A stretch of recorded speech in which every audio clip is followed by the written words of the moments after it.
welcome to the Popcast, Pixel Pop Network's video game, pop culture, podcast, webcast thing. I'm your host, Matthew Lee. Toby's not with us today.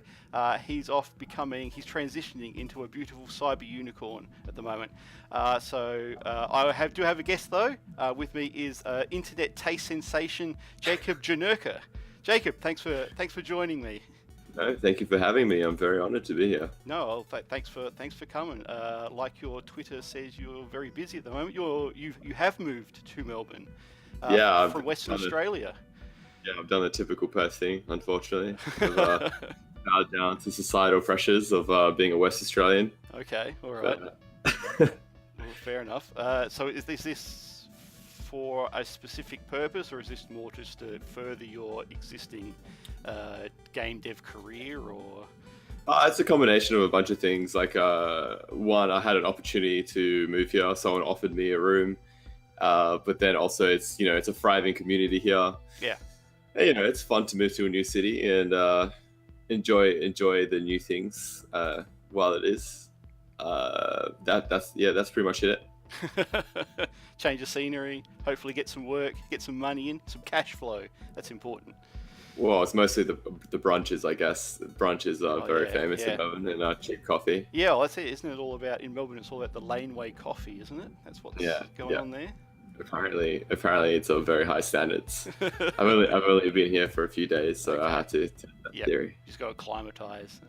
Yeah. Right, fair enough. So, enough beating around the bush at the moment. Let's get to the first question that everybody's asking of you at the moment. What the hell's with this Seinfeld game? What's going on there? Yeah, I mean, it's some people are like misinterpreting it as this like huge thing that I've got like a team working on. Like, I saw a thread on Reddit recently, or like someone made some pixel art of Paradigm. I mean, not Paradigm, of Seinfeld. Oh yes, yeah. It wasn't mine; it was someone else's, and they're like, "Oh, I know for a fact that they're in production at the moment for like a Seinfeld game." I'm like, it's not really in production. It's not like I'm working on it every day. It's just a fun side project that I'm doing. Okay. It's kind of like something that doesn't have like a lot of pressure. I mean, there is heaps of pressure to make it good, but it's like kind of like really fun to make art for it and to do it on the side when I'm like winding down from like other kind of work. Okay. I mean, there are plans that I kind of do have to further it maybe, but it's more like I try not to talk about it too much to get people's hopes up, just in case I'm like, I don't have time. Yeah, well, I assume you don't have like the license for Seinfeld or anything like that. Like, no, of course not. I mean, it would be more making a pitch for it than anything. Something that's like playable, and then you can release it onto the internet and make people get frothed up from it. Yep. And then it would eventually get attention. And even if I just get a cease and desist letter for it, and I can just like frame it on my wall. Like, that's enough. Like, that's enough of a story. Like, you can have a house party and just show people your cease and desist from Sony Pictures. Okay. Yeah, well, that's, why not? It's the dream. Yeah, it is the dream. You get that legal cease and desist letter. So have you thought about how you'd actually pitch them yet? It's not going to start with what is the deal with point and click adventures? No. And so on and so. Good. I mean, the pitch would be just the actual demo. Like, it wouldn't be like a formal pitch with like a PowerPoint presentation. Okay. It would be more like, look how many people want it from Reddit, and then be like, there's like, it would show like something like, say if I made the demo and it would have like, a couple 100,000 downloads or something, and you'd have like Twitch streamers playing it or whatever, and be like, look, there's a market for this. Like, why don't you do it? So that would be the way to pitch it, basically. Makes sense. Yep. No dancing or anything like that, or formal ties and shirts. Right. Not this time, at least. No. Maybe in the future.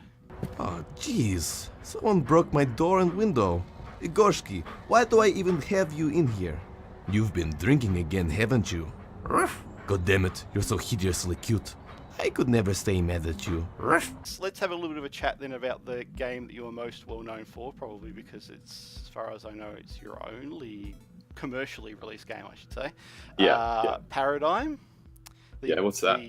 What's that? What the hell is up with that?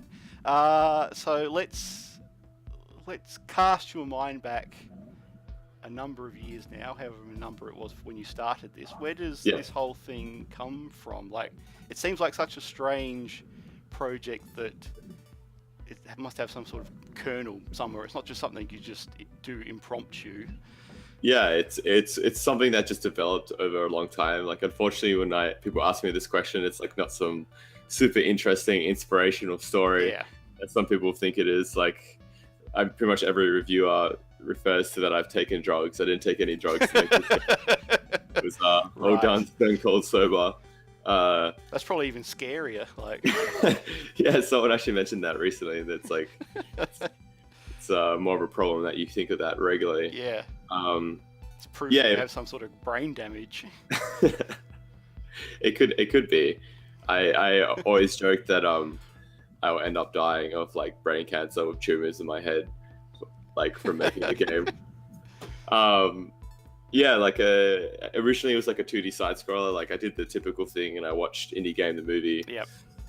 And was pretty inspired. And then I had a project for uni, and they were like you could do anything. You have to make like a book, but you could make it on anything you want. So I just said that I'll make a game. So I made like a whole game story and pitch and stuff like that, like a concept art book for like a fake game. And initially it was like a 2D side scroller, and it was like it just looked terrible. Like I mean, I was improving, but like Paradigm was like basically like a Golem ripoff with like a big arm, and it had like the base story about like prodigy children and stuff, but it was like still like unrefined. And then I went to Europe and had some experiences there, and then I came back and I wanted to practice art, but I didn't want to practice and make like random things. Yep. I decided to make practice stuff, but use it as like a productive thing. Like, if I make this art, maybe I can use it for a project. Yeah, I can understand that. So I made like a bunch of like environments and stuff, and I was like planning like, you know, I wanted to voice act in it for money reasons, and also because I wanted to do it. Fair enough. Because if I had to pay someone to voice act Paradigm, I would have probably been able to afford it, because it's like, there's a lot of characters in it. Yeah. There's 6. Well, I did. So this Paradigm has majority of the lines, like 30,000 lines or something like that. Yep. It ended up being 60 or 40 hours of raw audio that I recorded for Paradigm. Oof. Obviously, that's like retakes and stuff, but so then I was like, I can do like a Eastern European accent. So then I started like developing it from there, and then I really was like inspired by when I went to Europe by all those kind of places, and then I just sat in my room a lot and wrote it down on a piece of paper. So he's partially Paradigm because you can do the voice of Paradigm. It's not that you've come up with him and then figured out how to do the voice. It's kind of like around the other way. Yeah, I mean, it's a combination. Like I would always like make my friends laugh, like imitating my parents or something like that. So it kind of like went up from there. That I had characters that I would try to joke around with my friends, and that kind of like weird mannerisms kind of developed from there. Yeah, it sounds like an interesting evolving process, because I remember seeing in your Twitter feed, I think it was your Twitter feed, that you posted some of the photos that you took that you based the backgrounds and stuff from. Yeah, a lot of them were from Europe. That's a really interesting way of. I mean, it's not wholly original. Like if you watch anything about Disney or whatever, and they'll send people off and they'll take photos of backgrounds and copy them essentially, and there's all those animes and stuff. But yours is kind of like you went there and you took the photos and you came back and you went, oh, I can use these. Like these have a purpose now. I took heaps of them in the intention of I didn't know what for at the time, but there was just made some interesting stuff. Okay. And so how did you decide on you were saying it was a platformer, how did you decide that you were going to move over to point and click adventure? I mean, originally it was just a platformer because that's all I knew that you can make as an indie game dev, because indie game movie, they're all fucking platformers. So I was like, okay, that's something you can make. But then I started playing like the new wave of like adventure games that were coming out, like Primordia and like other Eye games, and I was like, oh, you can make adventure games, indie adventure games. There's a market for it. And then I started looking, and it's like found out there was engines for it. Okay. And basically I found an engine which allowed you to like make the whole game without actually programming. Mm-hmm. And yeah, like I loved adventure games. I could make it without programming, so it was like a natural fit. So you're a big fan of point and click adventures then, like, or is this something you've played a lot of, or have you had to kind of learn about them in order to make Paradigm? No, it was definitely, I played heaps as a kid, and it was like some of the my favorite games. Like I've mentioned it heaps of times before, but like my dad bought me like one time when I was like sick, got me like a LucasArts adventure game pack. Oh, so awesome. It came with like Day of the Tentacle, Fate of Atlantis, Sam & Max Hit the Road, and one other game, and he bought me Monkey Island as well. So it was just like I got the whole schooling, except for I didn't get into the Sierra world, but Sierra games aren't very well designed in my opinion. No, I always had a slight problem with Sierra ones as well. They're a little bit finickier than kind of like what the Lucas ones are. Yeah, they're just like unfair, but they have charm. Like that's pretty much what all adventure games are. Like they're all finicky, but they have charm. Yeah, I mean, you get your swings and roundabouts of them, I suppose. Yeah. Like I really like, one of my favorites is Cruise for a Corpse. If you ever played that by Delphine Software, it's like one of the first games that kind of uses vector sort of sprites and whatever else. Okay. It's like a detective game. You're on a boat and you play this guy called Raoul, but there's some really terrible pixel hunting in that. Like, it's even worse because the game's based on like a time mechanic. So every time you solve a puzzle, the time moves 10 minutes, and then the boat changes. So like people who are in one room will be in another room. Some people we won't be able to find. There'll be new people. Like items will be in rooms now because people have moved around. And so like every time you solve a puzzle, you have to go back through the boat and pixel hunt every screen. And you just like, after a while, you just want to shoot yourself in the face, basically. But you know, this is from like 20 years ago. So this was when time was infinite as opposed to now. yeah, definitely. Like you only bought one thing and you had time to spend on it. Now you have 100 games in your inventory, but it's also people just didn't know how to design games like back then. It was just like not that they didn't know how to design games. You hear that, everybody? Jacob Janerka. People can't design games in the past. Well, they didn't know how to yet. Like majority of like really old school games, like there's a reason why they're really hard. Yeah. Because they were just like still figuring out how things work, and it wasn't really taken on by the masses yet. So it was like the people who played them were like really into it and hardcore. So it's a combination of that basically, and like transitioning from the arcade concept where you had to make a game so they could shovel coins into it to where you're at home, you're like, I don't have to put coins into this, I can just keep playing. So which is over the years they've evolved the regenerating health concept and whatever else. Still talking about point and click adventures then. So with Paradigm, did you purposely set out to solve some of the problems that we were just talking about with finicky puzzles or things that don't make sense? Because to me anyway, like Paradigm, the puzzles you've made for Paradigm, they're like really well thought out. Like you've played a lot of puzzle games and you've been like, these are the things that I found weird. How can I fix these, or how can I present the problem, or present the solutions in a way that's just not saying do this. You're hinting at them, or you're giving context clues or environmental clues or whatever. Like that's extremely on purpose. Yeah, thanks, man. I appreciate it. I know you gave me a glowing review, which I really appreciate. That's all right. Checks in the mail, I'm sure.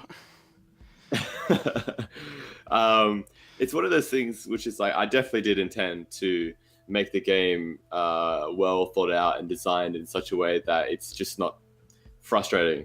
I obviously was like looking at, reading about Ron Gilbert and reading about other things and like reflecting on my own experiences, like what was frustrating when I would play. And, majority of like modern adventure games these days like have that in mind. Like I feel like most modern adventure games, they are pretty like people have got it kind of down to an art. Like there are still sometimes here and there like really shitty puzzles, but Yep. for the most part everyone does it pretty well now. But it comes down to the person as well. Like if you look at my Steam reviews, you have like people like, it's fucking easy, it's fucking shit, like, and then or like it's like a positive review still, but it's like these puzzles are really easy. It's like in a negative kind of thing. And some people will say like it's really hard. Like it's totally, you know, like someone takes a test. There's going to be people who get 100%. Yeah. There's going to be people who get fail from it. Yeah, you can't please all the people all the time. Yeah, pretty much. But yeah, I definitely was, you know, considering and obviously playtesting it. I playtested it a lot to make sure people were good at it, and also playtesting it with people who aren't hardcore adventure gamers, because, you know, people have more patience if you've like played adventure games, so it doesn't give you a good reference of like how regular people are going to solve it. So you need to make sure you're not blinded by someone who's just like totally play like, you know, Space Quest 2 or something like that, like you know, spend 20 hours on it and they'll be fine. They'd love it. That sounds like a good approach, because you're not going to get people who are, you know, you're not going to just purely get people who are puzzle solving, you know, savants or whatever. Like, yeah, I think like for point and clicks anyway, I think there's only like a very small audience that's actually playing it for the puzzles. Mostly if someone wants to play a puzzle game, they'll play something more hardcore, I guess. Yeah. Like, I don't know, I'm trying to think of it, like, you know, maybe Portal's not a good example, but there's lots of like more like really puzzle focused games like The Witness or something like that. Yeah. Or like Myst games and stuff. Yep. Awesome. Myst. Yeah, I never got it. Yeah, Myst was strange because like they presented it as like this thing, and then you play it and you're like, oh, it's a slideshow. Like, yeah. Okay, cool. Yeah, it's nice slideshow, guys. Not to you know, take anything away from Myst, I'm sure, but you know, it's like anything. You're gonna dislike some things, and while there's people who are like feverishly rabid to play it or like defend it, you know. So yeah, well, you know, with anything, people like it, some people don't. So even though you've basically okay, so Paradigm, you've done the art and you did the script, you've done some of the voice acting like you mentioned, you did some of the programming more or less to, you know, setting it up in the engine that you were using. So what do you consider yourself as primarily? Are you an artist still, do you think, or creative savant? No. Ooh, nice. Yeah. Put that on the business card. Yeah. Oh, I'd probably kill myself if I did that. No, it's like more. I'd probably consider myself an artist first, but it would be probably more like these days, more like a writer artist kind of thing. Yep. I'd probably consider myself more. You go like the creative. Yeah, just creative in general. Jacob like Janerka creative. Yeah. Okay. Good. These terms all sound pretentious. Like if you like label yourself anything that's like generalist or something like that. Maybe you could get the word barista into there somehow. You could be like digital barista. Creative shaman. Yeah. Oh, shaman. I like that. Yeah, we could go on like a witch doctor kind of theme. Yeah, I think there's. I think I know a few. I know there's like an artist out there that I used to follow. He named himself like a pixel wizard or something like that. I see a lot of, like when there's like advertising agencies and stuff, and they're looking for web people. Normally, it's like, you know, we're looking for a web ninja or something like that. Like, what the hell is a web ninja? Like, it's just say you want a web developer. Like, you don't want a web ninja. You don't want, okay, we need this website done, and then they look away, and then it's like this guy in the darkness does it, and then they look back. Oh, where did that come from? Like, surely that's a web ninja, but that's not what they want. It sounds more like the workplace would be like really forced, like team teamwork, not forced teamwork, but just like artificial friendliness. Like everyone has to say something they like about someone else in the morning, and then at the end of the day, everyone has to clap like for how good job everyone did. Yeah, that's something like that. Yeah, have signs up say good work, stuff like that. Yeah. I already had vomit in my mouth. Awesome. I'm glad I could help. So, hi, it's my dog. What kind of dog is it? He's a beagle. Come here. Come here. Come say hello to Jacob. Come say hello to Jacob. Come here. Oh, he's looking at me concerned. Look, here he comes. Ready? Stick your face up. What a cutie. So this is Bailey. Yeah. Good boy. You stink. So this is Bailey. He's from purebred beagle parents. Yeah. But we did a DNA test on him because we don't have kids and we have a disposable income. So why don't we just do a DNA test on our dog? And one of his grandparents has like bloodhound in it or something. So if you've ever seen a proper purebred beagle, they're kind of squat.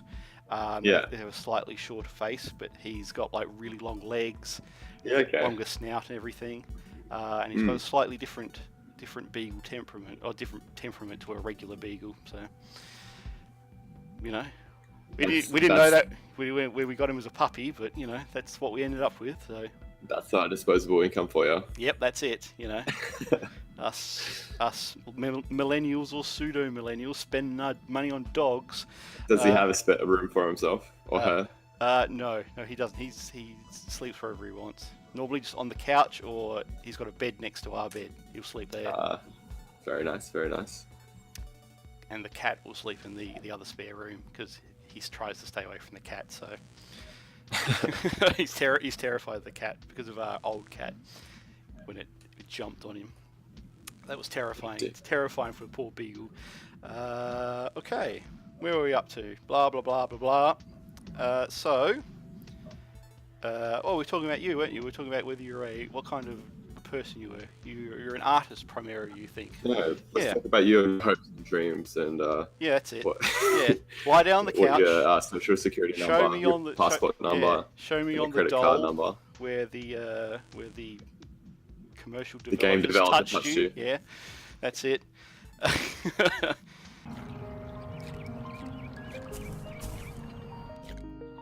Hey, Prosofinos. What's up, brolicious? How do you stay alive? Photosynthesis, bro. Let's go back to talking about Paradigm a little bit more seriously. It did really well. Like, I assume it did a lot better than you're expecting. Did it do a lot better than you're expecting, or did you have no expectations for it? Like, it depends. Depends what you measure success from. Like, it definitely was like a critical success. As in terms of like, for one person making a video game, it was pretty good in terms of financial. Oh yeah. But it depends, what you're measuring it from, right? Yeah. So, like, if you compare it to like some other adventure games, for example, like, what's a good example? Like Frambo, for example. Frambo, amazing game. They have sold so far 200,000 copies, roughly. Yep. While Paradigm is more around like 10,000 copies in comparison, which I'm like super happy with. Let's emphasize this. But it's like my artistic Jacob is like hell yeah. When you like business Jacob, it's like, how can I optimize this so I can keep making more weird games? Like in my head, this kind of stuff, it's like not like I don't want to buy a car. Like I don't care about that stuff. I want to make more crazy games, basically. Okay. No, go for it. Oh yeah, just to answer your question properly, I didn't have like a set expectation. Like I definitely was aiming for like a certain amount of copies, like in terms of like best case scenario, but I knew I had expectations I wanted, and then like realistic expectations kind of thing.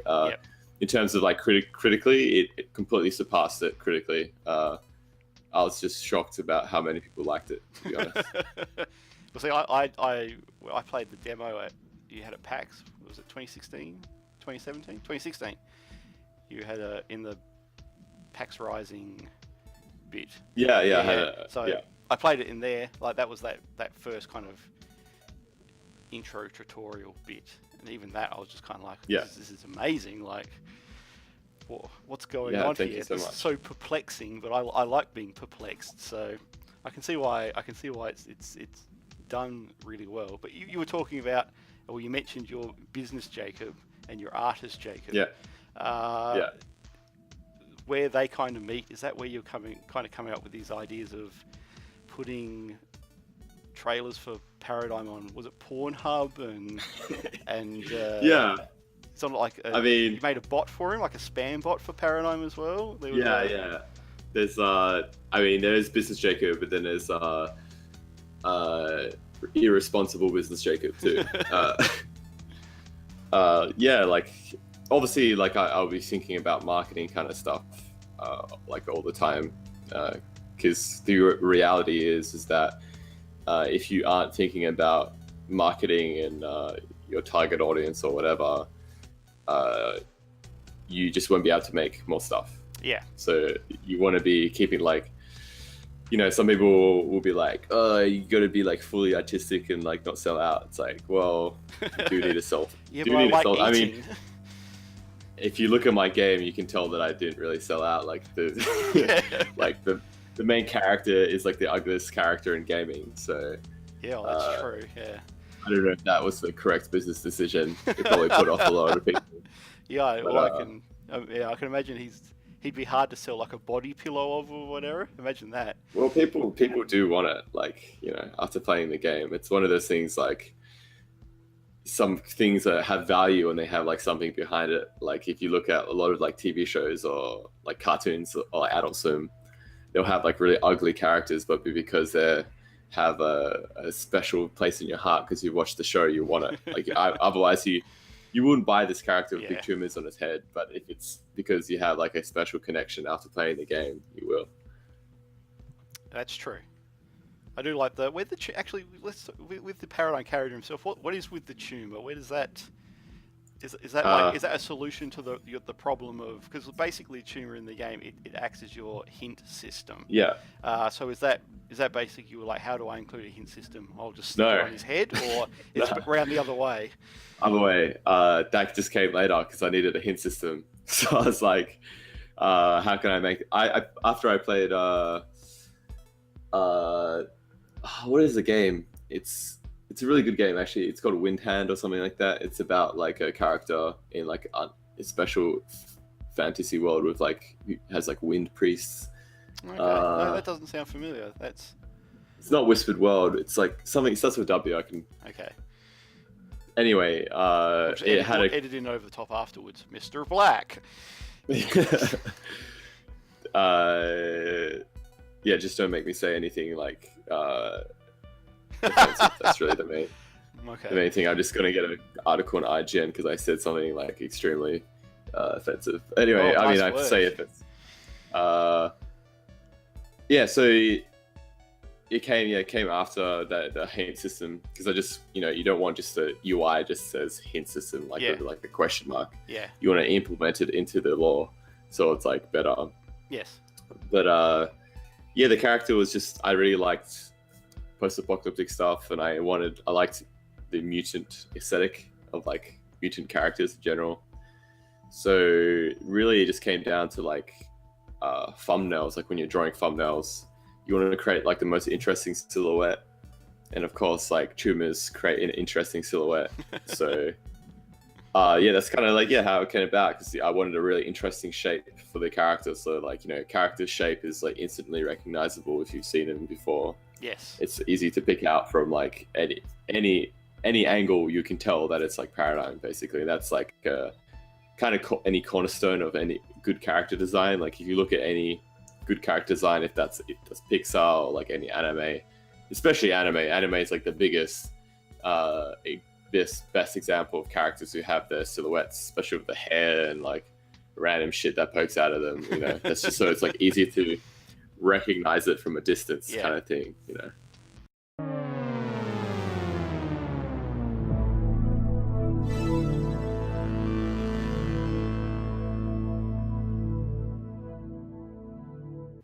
So looking at your Twitter feed, you're doing a lot of 3D stuff at the moment. Mm-hmm. You're basically training yourself to do 3D models and whatever else. Is this not in lieu? Is this the hope of doing something specific, or are you just basically broadening your skill set and hoping it'll become applicable at some point? Well, I just want to, you know, put food on the table. No, it's primarily just to make hentai. No, it's No, there's a market. Yeah, let's talk about that. I mean, I've always thought about it. It's a very, very profitable business. No, but seriously, like, I wanted to make my next game 3D. So basically, I'm training myself so I don't have to pay someone. Yeah. Yeah, because I've been looking at your Twitter, and like you've like if anyone came in cold to your Twitter and went, oh, you know, this is, and somebody said this is a guy who's developed a game, it was a point and click adventure, and they went, oh, okay, I'll have a look, and it's like this random sporadic idea of like, here's 3D models, here's an isometric thing, here's, you know, your Seinfeld thing or whatever else. It's just kind of like this weird shotgun of you know, Jacob brain matter, like. So are you basically just kind of like just working through all these kind of random ideas and just like starting to develop what it is that you're trying to do next, or do you have a definite idea about what it is that you want to do next, and all of this somehow feeds into it? Yeah, definitely. Originally, I was just trying to figure out what to do next, like in terms of style, because I didn't want to make a traditional point and click again. I wanted to make something different, and also like different visually, because you know, I worked in that visual style already. Yes. So I feel like personally, I explored a lot of, you know, what I wanted to explore with the point and click clicks and stuff like that. Mm-hmm. So I was trying to figure out like what could be a cool style and unique style that's like you know, catch people's attention and also be fun to make. So like, you know, I made like the isometric stuff, which is really fun to make, but it's not as eye-catching, if I can explain that. Like, not necessarily it's not eye-catching, it's just not, there's no like wow factor, I guess. Like when you see it, like it's like, oh, that's just a isometric thing. And it's hard to also like control a character in isometric art, and it comes with its own like caveats and stuff like that. It's like harder if I were to put it on mobile. It's a little bit harder to control it that way. And yeah, I just tried a bunch of different things. In 3D, I kind of want to make like a comedy walking simulator, if I could. That's like the really vague thing. But I see there's not a lot of people who have done that yet, other than Stanley Parable, technically Portal. There's not a lot of people doing weird shit with like walking cinemators. So that's kind of what I have some ideas that I want to do with it, but it's still like in development. That's why I'm doing the 3D, so I can, you know, get the feel of like limitations and prototype. Yeah. Well, it sounds like you've got a process anyway already in kind of in your head of that you have an idea, then you experiment, and kind of out of those experiments come stuff. Yeah. Pretty much it's just shitting out stuff and seeing people's reactions. Like when you pitch an idea to someone, it's a pretty good good way, unless you're like really ignorant and you don't want to like hear the bad shit. Like when you tell someone an idea, like your friend, for example, you pitch them an idea. If they go, oh yeah, it's pretty interesting. Like, oh yeah, you don't want to do that. Like sometimes that person just doesn't understand what's in your head. Like I find my ideas are sometimes hard to pitch because it's like they can't see what I'm seeing, like the comedy. Like a lot of the paradigm ideas, when I pitch them, I pitch them to other people, they don't really get it. Like only when I explain it in like painstaking detail that they get it. Draw them diagrams and stuff. Yeah, it's like here's how this vomiting is sloth. funny. Yeah, there's a wall, there's a hand stuck to the wall. You got to high five it lots. Yeah, What? exactly. Like it doesn't make sense until you actually play it or see it. A lot of the concepts. But I also want to make a kind of like an animated show, like a 3D animated show, which is kind of like. Have you ever watched Red vs Blue before? Yes, yeah. Machinima. Machinima, like sort of like that, but with like custom assets. Yeah.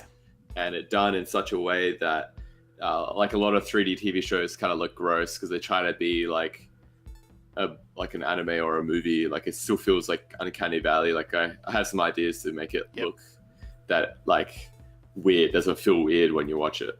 I mean, the show's going to be weird, but in terms of like, doesn't visually feel weird. Okay. And the Seinfeld stuff, like I'm going to be spending some more time on that. Awesome. So again, with this show, this is just something that's in your brain pipe. It doesn't actually have a formalized somebody interested in it or anything like that. This is just on your list of things to do. Work on show. Yeah. I mean, it's my stuff that I'm doing. So, eventually, can make money. No, but I kind of like focusing on making my own stuff because I find it's obviously more personally satisfying, but also because when you put work into your own stuff, it ends up being an investment and better in the long run. Yeah. But it's not always the case. You don't always have the luxury to do it. So, luckily, I can do it for a little bit. So when you're talking about working on your own stuff and everything else, one of the things I noticed was that you didn't attribute your like paradigm or anything else. You don't attribute it to a studio or anything like that. You just put Jacob Janerka on there. In the long run, like at the moment now where you are and what you've done, do you still think that was a good idea? Like attaching you personally so intimately to everything? Because like you're in a whole bunch of the videos. You're in like there's that one where you're there's like a promo video where it comes up and you're director and you're writer and you're in the shower crying and stuff. Yeah, it's like there's no divide, it seems, between kind of your work and you at the moment. Is that something you're happy with, or at this point are you kind of like, maybe I shouldn't have done that? Maybe I should have had some sort of separation. I mean, that's a pretty good question, but it's also like, I don't know yet. Like, it could be bad. I'm still figuring that out. I have to say, like, I like performing, I guess. So it's not like the only shitty thing is like you're less protected, I guess. If something is bad or I do something bad, I am the face of it. So far, nothing's happened bad. And also, like, with adventure, like, story games, like, you don't get the vitriol from, like, multiplayer esports, for example. Yeah. Like, people, like, Player Unknown, for example, like, that guy... I was just thinking that, That guy's not having a good time. Like, I mean, he's having a good time, but he is the face of one of the biggest games in the world at the moment. And he gets the vitriol of people being upset it's not balanced when it's, like, just a regular team of, like, it's basically an indie studio. Like, it's not like EA is like backing it or something. Like, they don't have all this like crazy shit. So yeah, I mean, maybe in the future that's like it will be maybe a problem, but also that's essentially what my style is. You know, like my work is very like me, I guess. So it's a part of the whole package. So I like doing it, but it could be a problem. Maybe. But so far it's been great. Like, it's been a benefit to me that I've associated myself with it. Yeah. So it's working out so far. It's working. Oh, there you go. It's, as long as it's working out so far, I'll come back and I'll ask you in 10 years. How's it going? And just be like, just. Maybe I've already been killed by a fan by then. Yeah, maybe you've been replaced. Maybe you'll be like have like where they talk about Paul McCartney, how he got killed years ago, and it's actually a fake Paul McCartney or whatever. Yeah, maybe that could happen. That theory is a lot with like heaps of celebrities. I'd say like Britney Spears is like not Britney Spears, and a few other people that died when they're like 18 or something. Yeah, so we could start one like that for you. How about that? I look forward to taking a rest in the afterlife. Just get about in a fake moustache and just be like, do a different voice. Yeah, there you go. He died years ago. Become Paradigm. Oh yeah, there's a. I'll become Paradigm for real. It's weird to wear a big. Just get plastic surgery to turn into a Paradigm. Just get fake boobs stuck on your head and then. Yeah, Silicone implants in my head. Yeah, it's sorted. I wonder if you could do that. I wonder if you could convince a plastic surgeon to do that. They like had this crazy body mods of like putting like donuts in people's like foreheads. Yeah. Surely they could like take some skin from my back or something like that and make a big. They could just remove one of your buttocks and stick it on the top, like. Just a big head titty. Yeah, it's just a on my head. Big butt head, just on the side there. That'd be great. Yeah. I'm sure I can charge money for people to see it and touch it in real life. I'm sure there's a fetish out there for it. Yeah. Make some bank. People wanting to touch big butt heads. There you go. Done. You know, if you're out of one career, you're into this one. I look forward to being into the fetish industry. Yep. Okay, good. That was a conversation we had.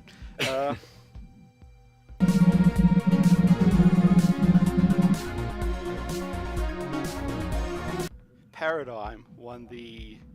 Was it Game of the Year for Australian Game Dev Association? No, or something like that? it did not. No, it did not. It's on my Wikipedia. Someone put it there. It's wrong. I have to change it. So you were like one of the finalists or something, wasn't it? There was like. They gave out a bunch of awards. Yeah. Because it's like the Game Dev Awards. Like there's like they give a list of like here's like 8 or whatever it was last year of the really good ones, and they give out a couple of actual awards.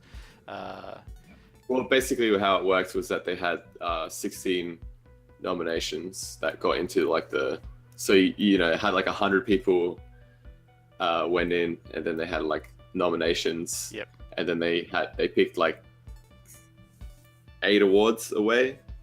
So then basically they had a Game of the Year, Studio of the Year, and then like a bunch of like here's an award for they made up some like category kind of thing. So it's like the participation award, is it?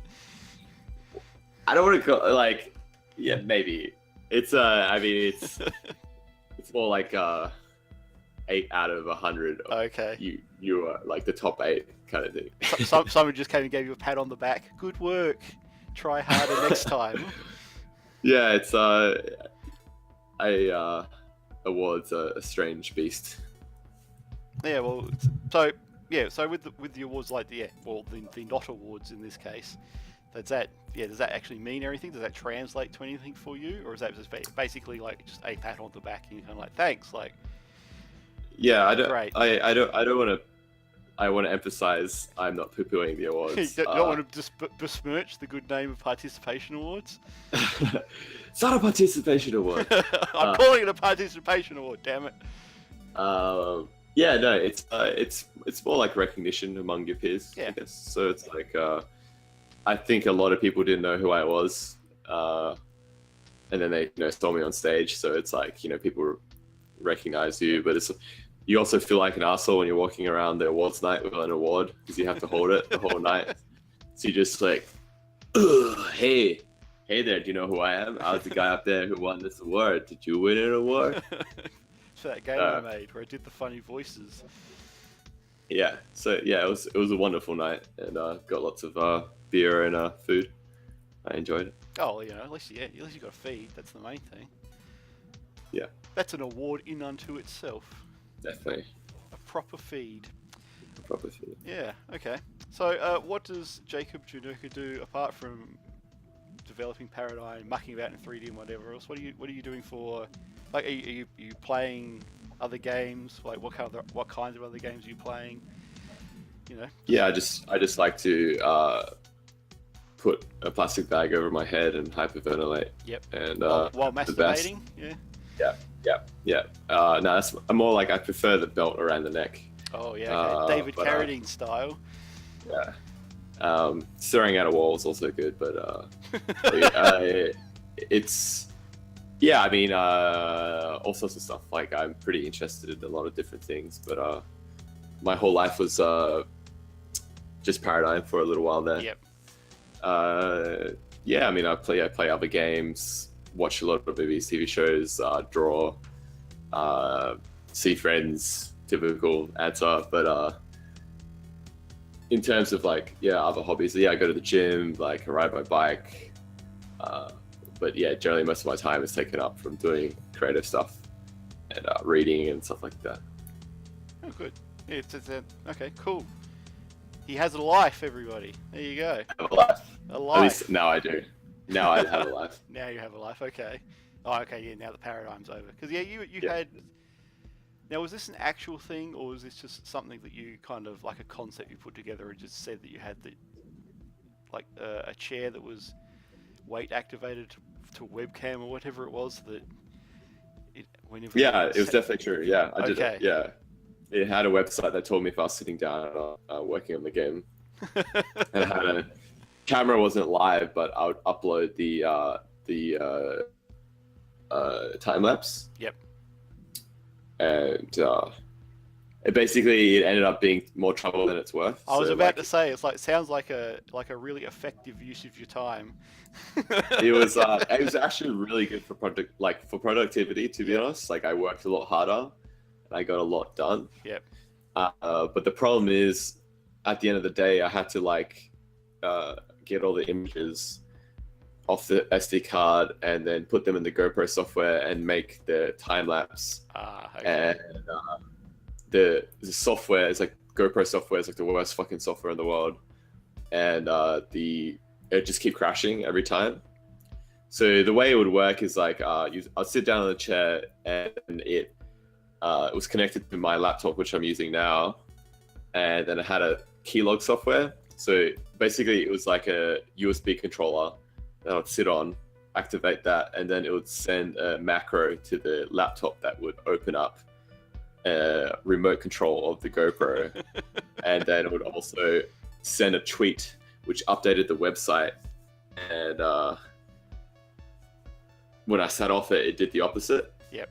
And so it would turn on the GoPro when I sit down, turn it off. So now the GoPro would separate them into different elements, like different time sets. So it would be like 10 o'clock to this o'clock, this is that one thing.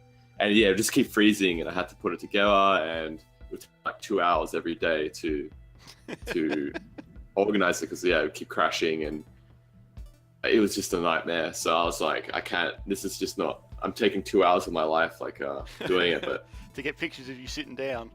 yeah, if I could streamline it, I definitely would like to do it again. Like I have a plan to, like I want to do something like dumb 2D artist learns 3D, and like have like a website or like a blog that just journals like my adventure doing it. So like people, it would be like easier for people who are like 2D artists like me to figure out how to do it. Yep. Because like it's not, there is stuff like, you know, you got to just do it and do tutorials, but if there was like a step-by-step process that you could follow to do it, maybe more people would try it. Yeah. Well, certainly for me, I've always found that, working from examples and whatever else has worked a lot better for me than kind of going, here's step 1, step 2, step 3, step 4, click on this or whatever. It's like if you see somebody doing it, it's kind of like an in situ example. It's helpful. That's just me. So the problem with 3D is that you have to it's worth it like paying for like proper tutorials, because you can learn, because it's so complicated, like the UI, like you can learn some really bad habits if you learn it yourself. And like if you just like watched a good video, you would know to press this like one button. Like majority of like YouTube tutorials are just like, you got to press this button, but I don't know why, but you just got to press it, and you're like, thanks for the info. great, like I have to press this button every time, and you don't know why, and it's probably affecting something else that's causing your problems. So it's like, Yep. The internet's a wealth of information.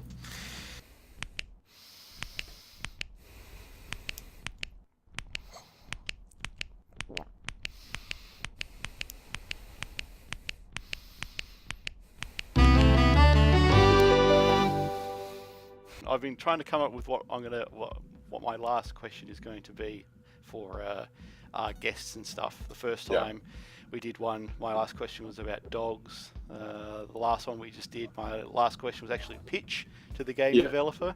But this time I think I'm going to reverse that pitch idea and see how that goes. So if you had carte blanche to get a hold of any game license whatsoever from any point in time, what license would you like to get, and what would you do with that license? You don't even have to do the same genre or the same type of game with that license. What would you do? What would you do in your perfect world? What license would you get a hold of? How would you change the main character if you're like, oh, this character needs changing to, add a tumour on the. Does it have to be a game license? Does it have to be a game license? No, any license. Let's say any license whatsoever. I mean, the answer would probably be Seinfeld, but any license, like, I don't know, like probably just like a bunch of like movies or something like that. I probably would want to make like a game from, but in terms of games, like, it'd be cool to make like a actually like a proper StarCraft RPG. Yep. Like Ghost that was supposed to be made. Yeah. Like you could. I feel like it would be a cool world to explore as a proper, like, I guess it would be kind of more like WoW, but not MMO, just an actual like Witcher style. Yeah. StarCraft kind of thing. Straight up traditional RPG, but like a sci-fi version. Yeah, what did happen to Ghost? Like, they were working on it and they just kind of went, no, we're not going to do that anymore. Like, well, it just wasn't up to their standards apparently, so they decided not to release it because they didn't want to release a shit game, basically. It'd be interesting to know what how it wasn't meeting up to the standards, given like some of the games that they've released in the, again, not to besmirch the good name of Blizzard, but some of the games that they've, because I wasn't a huge fan of like Diablo 3. Like, it was just, I played the first act and I was like, good, like that was it for me for Diablo 3. Like, I just, yeah, that was for a lot of people. Apparently everyone says it's better now and it's good. Okay, all right, but well, that's good. Yeah, like 4 years later, that's helpful. Well, apparently 2 years ago it was better, but okay. It's, I mean, Diablo 3 I feel was like the only game that they didn't release with like raving fans.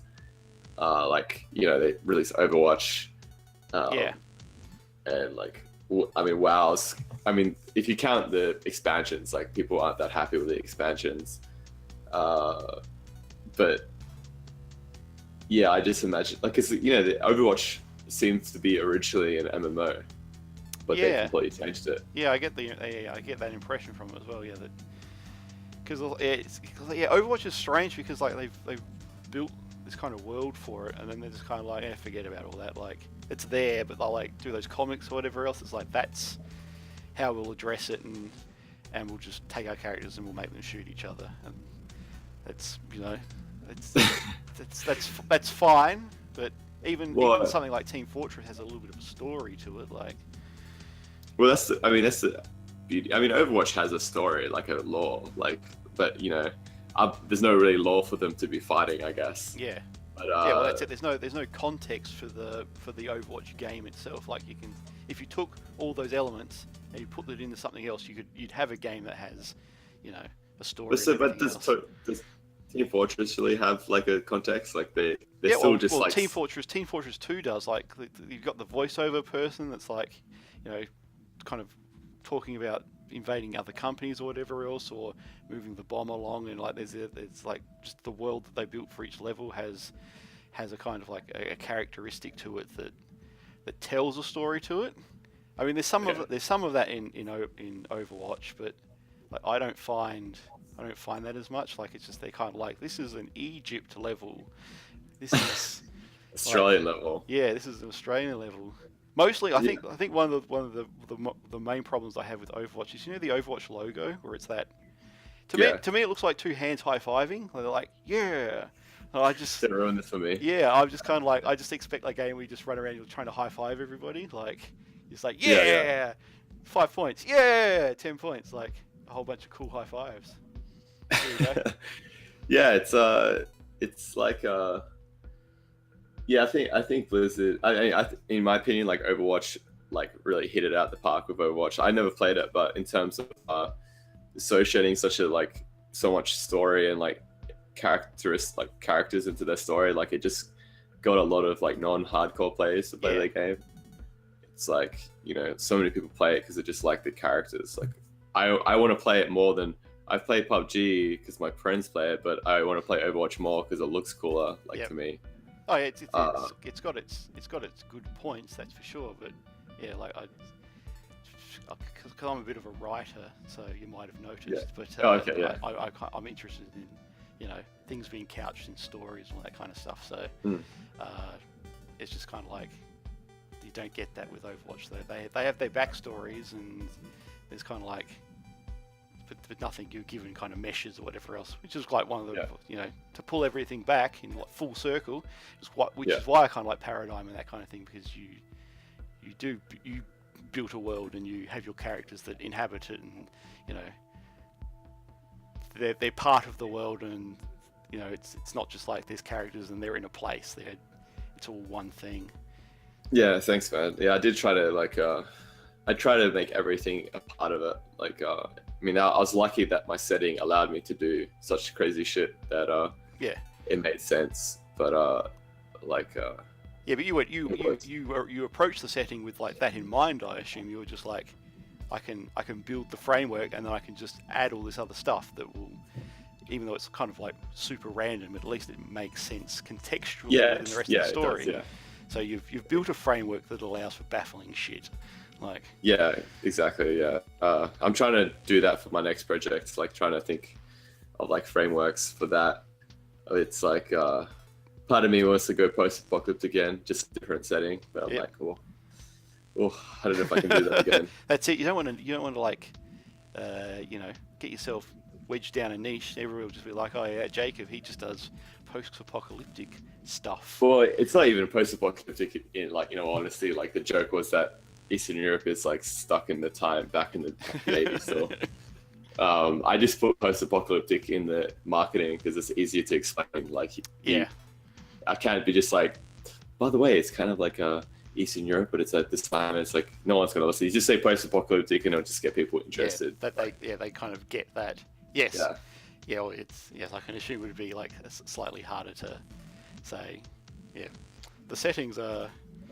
It's a riff on modern European, like Eastern European culture, and like, this game sounds a bit wanky. Yeah, even like the pitch, like that's one of the weak points of Paradigm. Is like the pitch is quite hard to pitch it to someone because it's not something that you can explain in like a sentence that's like sells it properly. You know, like I couldn't. When I was like making the pitch is like, now I look back at my pitch, I'm just like, this is intriguing, but it only interests certain types of people. Yeah. Who like that concept. Yeah. Like, because you kickstart? Was it you kickstarted Paradigm, or was it? Yeah, I kickstarted Paradigm. Yeah. So how what? Because I probably should have looked at this, but how did that? Like, did you get a really good? Obviously got a really good response because you funded it, but like, did you have to? Was it hard work explaining to everybody what it was you were trying to get in fund, or? Well, like with enough with Kickstarter, you can explain it really well because people will just scroll down the page and they can get like the art and all that kind of stuff. Really get that in, but when you like want to pitch it to like someone with no visual aid or like no context, like even at like PAX, like when you have to explain it to someone, like it was kind of funny when you had the images and you explained it and people can like connect it. But when I would be like pitching it to someone at a party, they'll be like, oh, what? Or like I'll get a haircut on me, and people are like, what kind of game do you make? And I'm like, it's a point and click adventure game. Have you played point and click adventure games? And they're like, no. Is it like Zelda? And I'm like, no. And then you like explain, and it's like, what's the story? And you're like, oh. Then you explain it, and they obviously don't get it because Yeah. it's hard to boil it down into an elevator pitch. So at least that probably reflects my inexperience at the time trying to learn how to pitch something that's like a little bit more complicated than it's over cross with Diablo or something, Yeah, well, cross with My Little Pony. Yeah, well, I've never tried to pitch a digital game before, but I have pitched a couple of tabletop games before, and like the first times that I've had to kind of explain those in 2 sentences, it's gone horribly. But now, like the one I'm working on at the moment, now it's just like, it's competitive gardening. That's it. That's the pitch for it. Like, there you go. Yeah, Succinct. it makes sense. Like I already know like kind of what it is. Yeah. So But, it's just like that's been a 2-year process of kind of learning how to distill an idea down to its base components and not have to kind of like over explain it and everything else. So yeah, like one live of the pitches for my like new idea / for a game or TV show is like the shitty Matrix. That's all it is. Or it's also VR chat story mode. So that's like one of the ideas. The shitty Matrix. I like the sound of that. Yeah. It's one of those terrible plastic policeman dress-up helmets. The great thing with these, all you need to do is wear nothing but the helmet, and you've got yourself a sexy police costume. That's a show? Surely Just that's flip a show. Yeah. That is a show. Talk some crap, and then I should probably do an outro though. So I don't know. How do you feel doing it all alone? Oh, I think they went all right. Like nothing's on fire. Like. But I can put something on fire if you like. Oh yeah, that'd be a draw card. Like. It'd be a nice thumbnail. I'll just light up this curtain. Yeah. I'm sure wherever you just moved into, they'd really love that as well. Like. He's been here a day and he's already burnt something down. Like. Add some personality definitely to the room. Oh, that's it. It would add to your mystique, that's for sure. Like. Because I'm pretty sure. Definitely. Yeah, I'm pretty sure there's a comedian, Tony Martin. Tony Martin. He's got glasses. He was in the D Generation, that kind of thing. And I think he tells a story about because he used to work in radio. Yeah. And he won some radio award, and then he got drunk and when he accepted the award and he basically badmouthed a bunch of people, and then the story went around that he set fire to Wickety Whack, the musical parody band. And then that for years people were just like, "Well, we heard that you set fire to some people or whatever," and he's just like, "No, that didn't happen." Like, so I actually had to go on from your previous question about attaching my name to my games. One of my ideas was to actually I was trying to figure out if I should use my real name or make up a name. Yeah. And I wanted to make like a game developer character in terms of not a game, but have you ever listened to like Alan Partridge before? Yeah. So the idea would be I'd create an Alan Partridge type character, but for a game developer. So I would create this really, really bizarre persona.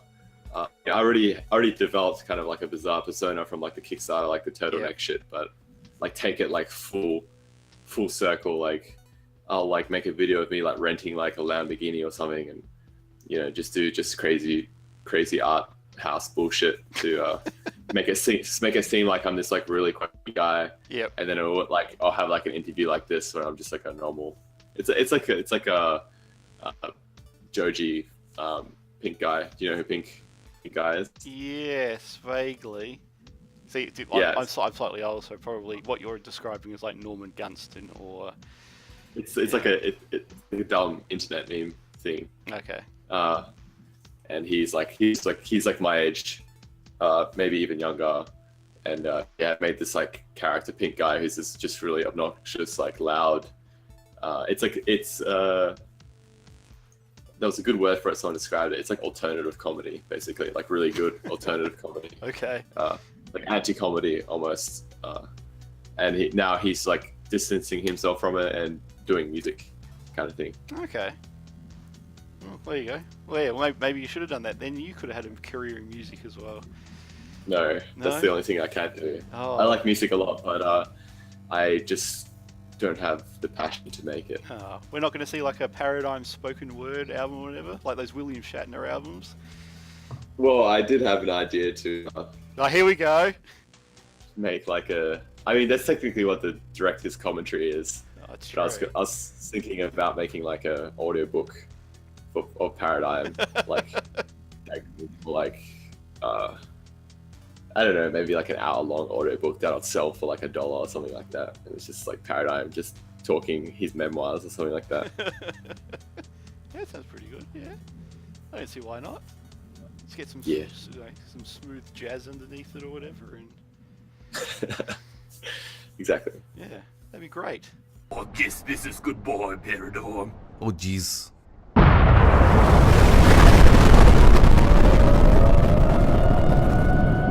This isn't so bad. I can live with this. That's the show. I've been Matthew Lee. Wonderful. This has been Popcast. This has been my guest, Jacob Janerka, developer of Paradigm, illustrator of Paradigm, voice of Paradigm, all-round Paradigm guy. I'm There we go. the only Paradigm guy. He's the only Paradigm guy. Jacob, thanks for joining me. I Thank you for having me. this was painless. It was very I was gonna have a punchline there, but I just completely blanked out. Excellent. Good. It was We'll end on that. it was End on pleasant. the black. It was pleasant. There we go. Popcast, pleasant. Bye. Bye.